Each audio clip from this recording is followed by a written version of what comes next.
Welcome to गीतामृत। भगवत गीता में जीवन के मूल प्रश्नों का उत्तर मिलता है। मैं कौन हूँ? आत्मा क्या है? आत्मा का स्वरूप कैसा है? गीतामृत में इन्हीं विषयों का वर्णन सरल शब्दों में। पिछले सेशन में हमने चर्चा की थी अध्याय 2 श्लोक 40 एवं 41। आज के चर्चा का विषय है अध्याय 2 श्लोक 42 एवं 43। अध्याय 2 सांख्य योग, द योग of knowledge, the knowledge of self. अध्याय 2 को गीता का सार भी कहा जाता है।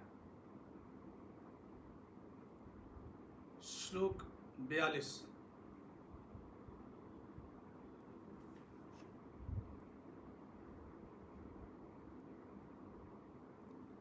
यामिमाम पुष्पिताम वाचम प्रवदन्त्य विपश्चितः वेदवादरथाः पार्थ नान्यदस्तीति वादिनः।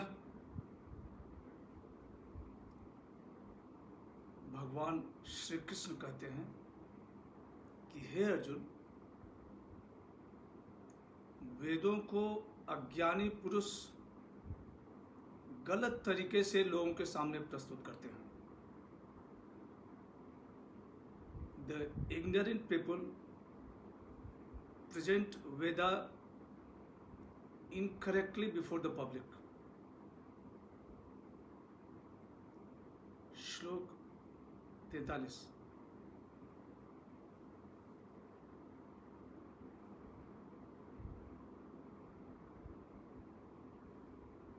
कामात्मानः स्वर्गपरा जन्म कर्म फल प्रदाम क्रिया विशेष बहुलाम भोगेश्वर्य गतिम प्रति।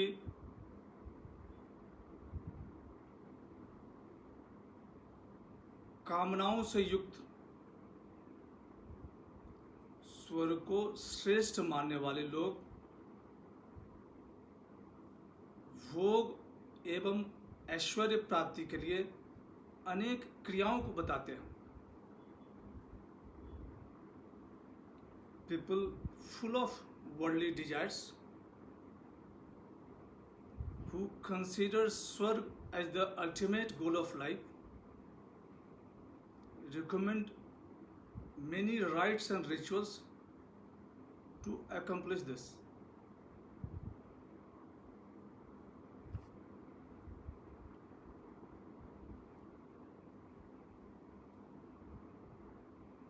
भगवान श्री कृष्ण कहते हैं कि हे अर्जुन,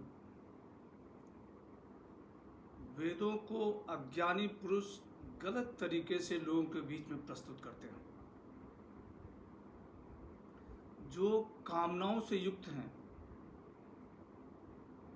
जो स्वर्ग को सबसे श्रेष्ठ समझते हैं, जो जन्म को कर्मफल समझते हैं, जो भोग और ऐश्वर्य के लिए यज्ञ हवन अनुष्ठान की बात करते हैं, वे ध्यान के लिए उपयुक्त नहीं हैं। उनका मन चंचल रहता है, वे एकाग्रता पूर्वक ध्यान नहीं कर सकते हैं। आत्म साक्षात्कार की संभावना उनमें कम है। वेदों में यज्ञ हवन इनका वर्णन ध्यान के लिए अनुकूल वातावरण पैदा करना है, न कि भोग और ऐश्वर्य का माध्यम। वेदों में बताते हैं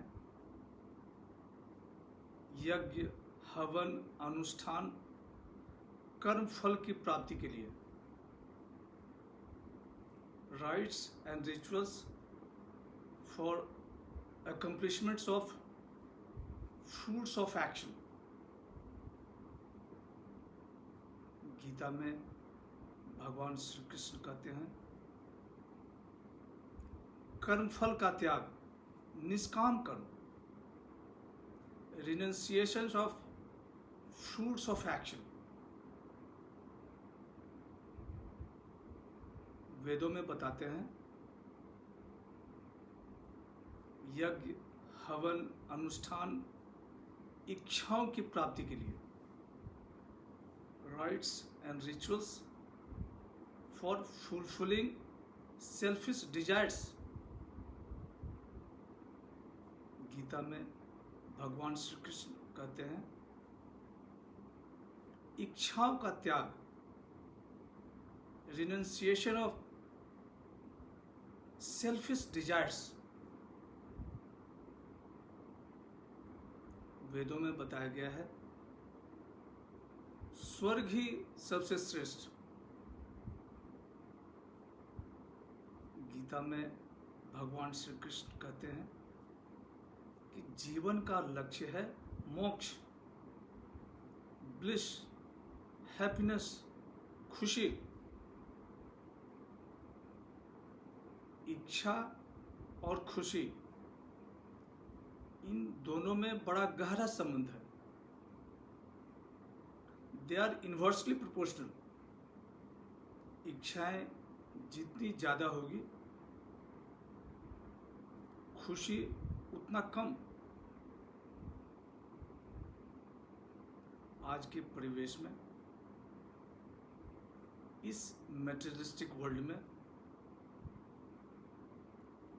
अनेक इच्छाओं की पूर्ति के लिए मनुष्य दिन रात प्रयत्नशील रहता है।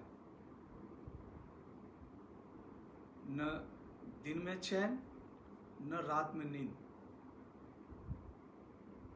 जरूरत है जीवन का एक लक्ष्य बनाकर एकाग्रता पूर्वक कर्म करने की।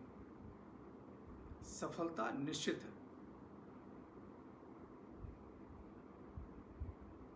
आज की चर्चा यहीं समाप्त करते हैं। अगले सेशन में चर्चा को और आगे बढ़ाएंगे। ओम अस्तु मा सद्गमय तमसो मा ज्योतिर्गमय मृत्यो मामृतं गमय। ओम शांति शांति शांति।